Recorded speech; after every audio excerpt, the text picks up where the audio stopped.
Matuszka Markovic va nous présenter la délibération sur les cartes stratégiques du bruit. Merci, Monsieur le maire. Les effets du bruit sont un problème majeur de santé publique. Plusieurs études démontrent que l'exposition plus ou moins prolongée à des nuisances sonores a des conséquences importantes sur la santé. Perte d'audition, bien sûr, mais aussi augmentation des risques cardiovasculaires, troubles du comportement ou encore perturbation du sommeil. D'après une enquête réalisée en 2014 par l'IFOP pour le ministère de l'Écologie, du Développement durable et de l'Énergie, 82% des Français se disent préoccupés par les questions relatives au bruit. 45% déclarent être assez gênés et très gênés à leur domicile par des nuisances sonores. La circulation de véhicules, camions, voitures et de roues motorisées est la première cause de nuisances citées. Pour toutes ces raisons, l'État a mis en place la réalisation de cartes stratégiques du bruit et de plans de prévention du bruit dans l'environnement via la directive européenne relative à l'évaluation et à la gestion du bruit dans l'environnement. Les cartes de bruit constituent un diagnostic. Les plans de prévention du bruit dans l'environnement définissent les mesures prévues par les autorités compétentes pour traiter les situations identifiées, notamment grâce à ces cartes. L'objectif de ce plan de prévention est de prévenir et réduire le bruit dans l'environnement, en se concentrant sur les transports, routes, voies ferrées, aérodromes et les installations industrielles. Les cartes de bruit qui vous sont présentées sont issues d'une modélisation des émissions de bruit routier et ferroviaire. Cette modélisation est basée sur les comptages de circulation permanents ou occasionnels effectués entre 2010 et 2013. Le croisement au niveau du bruit modélisé et les dernières données urbaines permettent d'estimer l'exposition au bruit routier. Les estimations résultent du travail réalisé sur les cartes du bruit permettent d'établir que 11% des Parisiens sont potentiellement exposés à un niveau sonore supérieur à la valeur limite exprimée de 68 décibels. Cette limite sonore à partir de laquelle on peut estimer qu'une gêne peut exister. Sur ce même niveau sonore, on estime à 8,9% des établissements sensibles potentiellement exposés, soit 143 établissements d'enseignement et de santé. 112 établissements d'enseignement et d'éducation, 11 établissements de petite enfance et 20 établissements de santé. 5,2% des Parisiens sont exposés la nuit à un niveau sonore supérieur à la valeur limite de 62 décibels, ce qui peut provoquer des troubles du sommeil. Il est important de signaler que tous les arrondissements parisiens comportent des dépassements de seuil, généralement le long des axes routiers les plus circulés, notamment les zones proches du périphérique. Les principales actions du plan de prévention du bruit dans l'environnement sont construites autour de 34 actions réparties au sein de 3 grands volets: évaluer, sensibiliser et agir. L'objectif est d'améliorer l'environnement sonore en priorisant les actions de suppression ou d'atténuation des sources du bruit. Le bruit routier est particulièrement visé à travers des actions d'aménagement de l'espace public, de développement des mobilités durables et d'amélioration des véhicules. Conçu en lien étroit avec le plan d'action contre la pollution atmosphérique liée au trafic routier et pour l'amélioration de la qualité de l'air, approuvé en février 2015 au Conseil de Paris. La qualité acoustique des logements sera également améliorée en veillant notamment à l'intégration d'objectifs acoustiques dans les rénovations thermiques. Conformément au Code de l'environnement, le plan de prévention du bruit dans l'environnement sera mis à disposition du public pendant 2 mois, de début avril à fin mai. Il sera consultable sur le site paris.fr. Des réunions pourront également être organisées. Les observations recueillies en ligne et sur les registres ouverts à cet effet feront l'objet d'un rapport. Depuis 2001, ce plan de prévention aura permis des mesures d'aménagement de l'espace public, notamment avec la réalisation d'espaces civilisés, de 36 quartiers verts, la mise en place de zones de priorité piétonne et enfin le programme Paris Respire.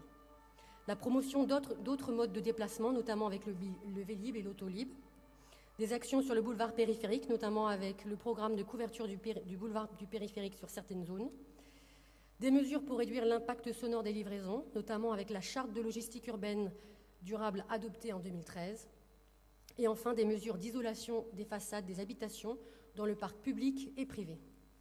Pour toutes ces raisons, je vous propose donc de voter l'approbation des cartes stratégiques du bruit et du projet de plan de prévention du bruit dans l'environnement de la ville de Paris pour les années 2015 à 2020 et pour le lancement de la consultation publique. Ces actions vont dans le sens de moins de pollution de l'air et de pollution sonore, puisqu'il permet d'agir sur le trafic routier et le mode de circulation. Moins de bruit, moins de pollution pour les citoyens et les citoyennes. Voilà une belle raison de voter oui. Merci à vous. Merci beaucoup. Est-ce que cette présentation appelle des... Oui, merci Monsieur le maire. Mario Gonzalez, Pierre-Yves Bournazel, Hugo Touzet. Mario.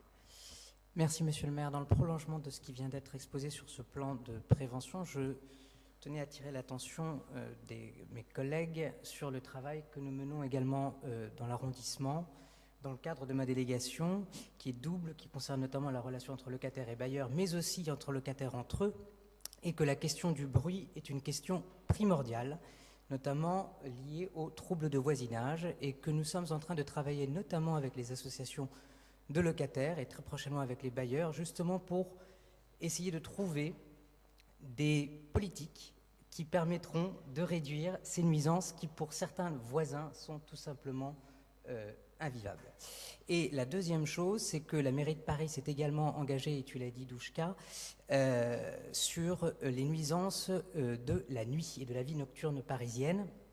Et je souhaitais informer les membres du Conseil que le Conseil de la nuit, qui a été récemment constitué, et à la demande notamment de certaines associations de riverains, a pris en compte le fait que les nuisances sonores doivent être appréciées par rapport à ce qu'elles sont, à savoir un problème de santé publique, ce qui n'était pas forcément le cas auparavant, et c'est de bon augure. Merci.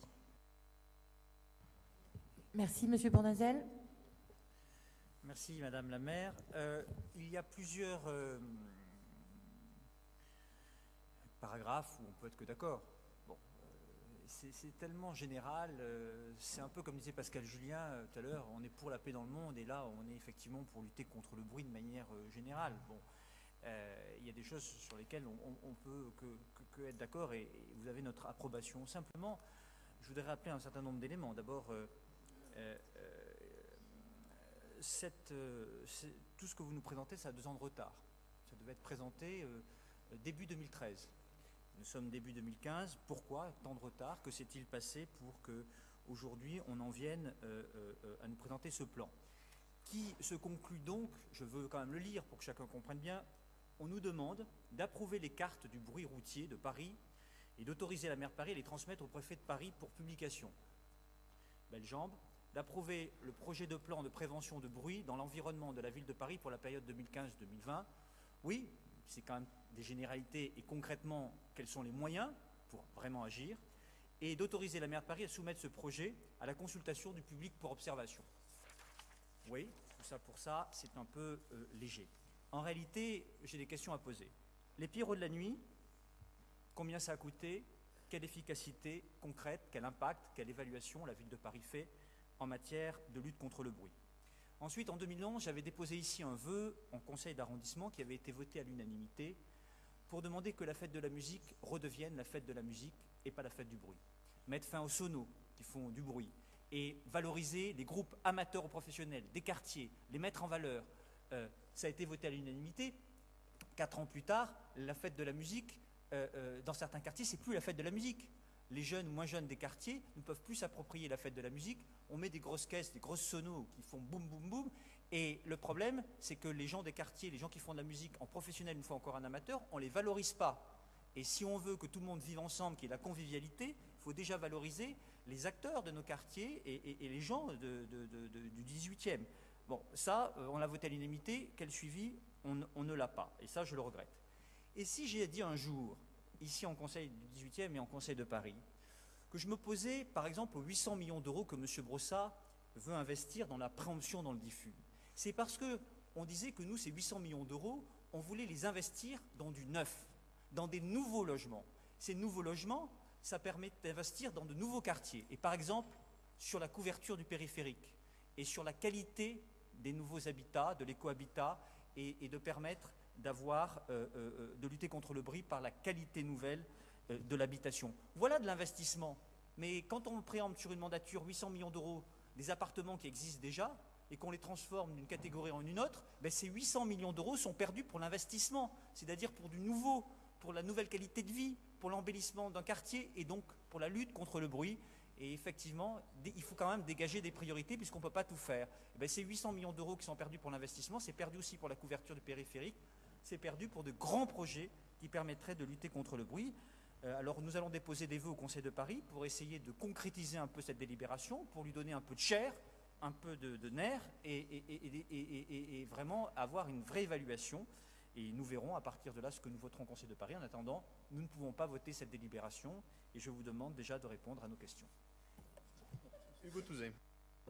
Merci, monsieur le maire. Alors moi, je n'avais pas lu la biographie de Bernadette Chirac, mais je voulais quand même apporter la parole et le soutien des élus communistes et de Front de Gauche à cette délibération, parce que c'est vrai que c'est un problème important qui est sur tout le territoire parisien et comme l'a souligné Duška Marković, particulièrement sur les arrondissements frontaliers du périphérique et des boulevards des Maréchaux.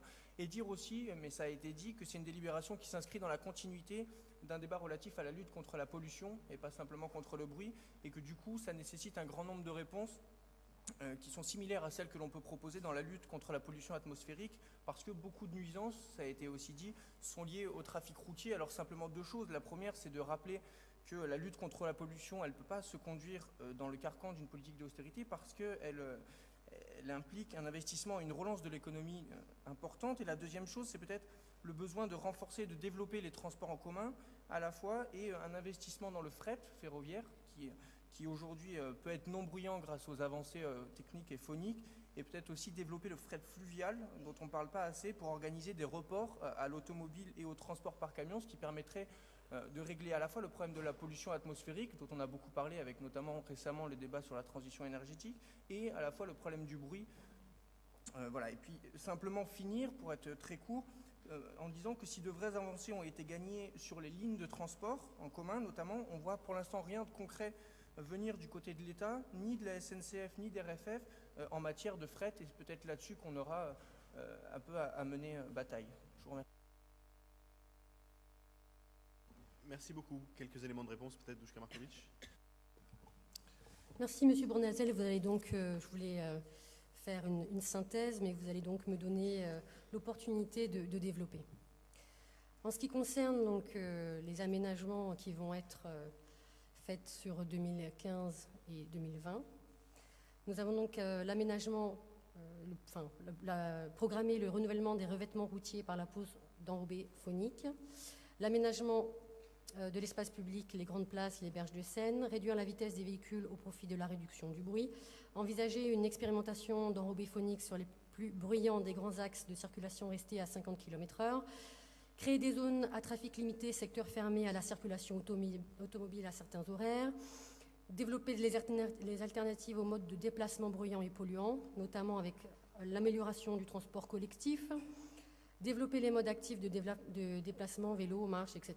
Développer une approche fonctionnelle des déplacements avec Autolib, Vélib, l'autopartage et la création d'un pass mobilité. Favoriser le développement de véhicules moins bruyants.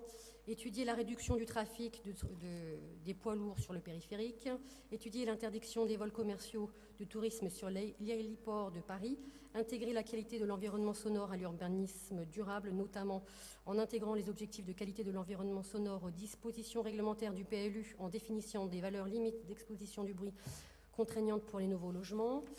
Concevoir des écoquartiers durables et habitables qui préservent les nouvelles populations du bruit des transports. Faire profiter plus de Parisiens avec l'aménagement de la petite ceinture d'un environnement sonore remarquable. Améliorer le confort acoustique des logements, notamment par le confort acoustique du parc de logements social anciens en intégrant la dimension acoustique dans les rénovations thermiques du plan climat. Veiller à ce que toutes les rénovations thermiques du plan de logements privés anciens intègrent l'acoustique en fournissant des conseils en comptabilité thermique et acoustique. S'assurer du confort acoustique des nouveaux logements sociaux. Voilà ce qu'il en est de ce plan. Je pense qu'il est quand même assez ambitieux et je trouve dommage que votre parti ne souhaite pas que votre groupe ne souhaite pas le voter. On va vers moins de pollution sonore et moins de pollution atmosphérique pour les citoyens et les Parisiens, donc c'est plutôt un bienfait. En ce qui concerne votre question, enfin plutôt vos remarques sur la fête de la musique, je les partage. Merci. Je n'ai pas entendu les remarques sur la fête de la musique, mais je pense qu'effectivement, il faut que ce soit une fête qui soit à la fois une fête et en même temps raisonnable pour ce qui est du niveau sonore, même si c'est vrai aussi qu'une fois dans l'année, ça est quand même très très populaire. On va passer au vote. Qui est pour? Contre? Contre? Qui s'abstient? Il est adopté.